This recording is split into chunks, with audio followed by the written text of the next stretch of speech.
Perkenalkan, nama lengkap Ibu Erliana Bere, biasa dipanggil Ibu Erlin. Materi kita hari ini tentang bunyi.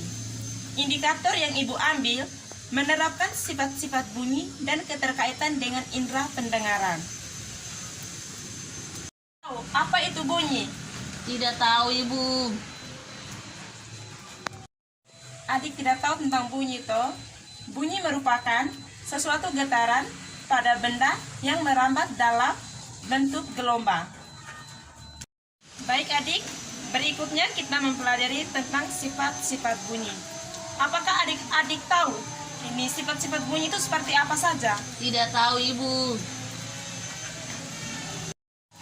Sifat-sifat bunyi itu ada 3 adik. Yang pertama itu gelombang longitudinal, itu termasuk dalam bunyi.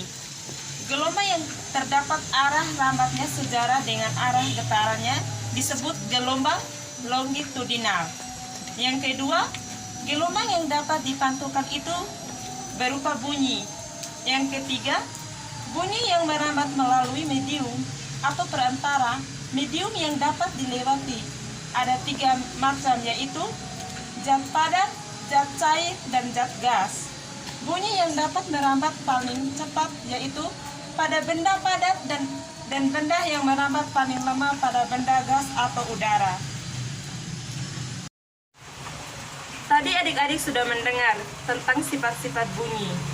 Di sini Ibu ambil salah satu contoh sifat bunyi yang merambat melalui medium perantara dengan menggunakan zat padat. Sebagai contoh, di sini Ibu ada pegang apa, adik? Botol. Nah, ketika Ibu memukul botol ini, pasti menghasilkan bunyi. Menghasilkan bunyi kan adik-adik? Iya, Ibu. Oke. Oke, baik adik-adik. Di sini kita akan melanjutkan materi tentang cara menghasilkan bunyi.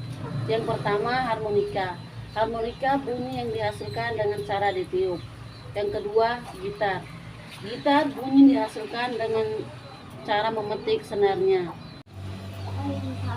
Materi berikutnya kita akan menjelaskan tentang telinga sebagai alat indera pendengar. Apakah adik-adik tahu apa pengertian telinga? Tidak, Ibu. Jadi telinga merupakan indera untuk mendengar. Yang berikut, telinga bagian luar. Telinga bagian luar terdiri atas daun telinga dan lubang telinga. Apakah adik-adik tahu daun telinga berfungsi untuk apa? Tidak tahu, Ibu. Jadi, daun telinga berfungsi membantu memusatkan suara yang masuk ke lubang telinga dan lubang telinga menyalurkan suara ke selaput gendang telinga.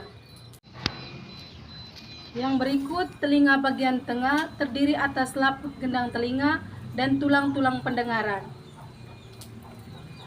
Apakah adik-adik tahu fungsi dari selaput gendang telinga? Tidak tahu, Ibu. Selaput gendang berfungsi menangkap suara dari lubang telinga. Yang berikutnya, telinga bagian dalam terdiri atas rumah siput dan alat keseimbangan. Rumah siput memiliki sel saraf. Rumah siput berfungsi sebagai penerima getaran suara dari tulang pendengaran. Getaran suara yang diterima dikirimkan oleh sel saraf ke otak.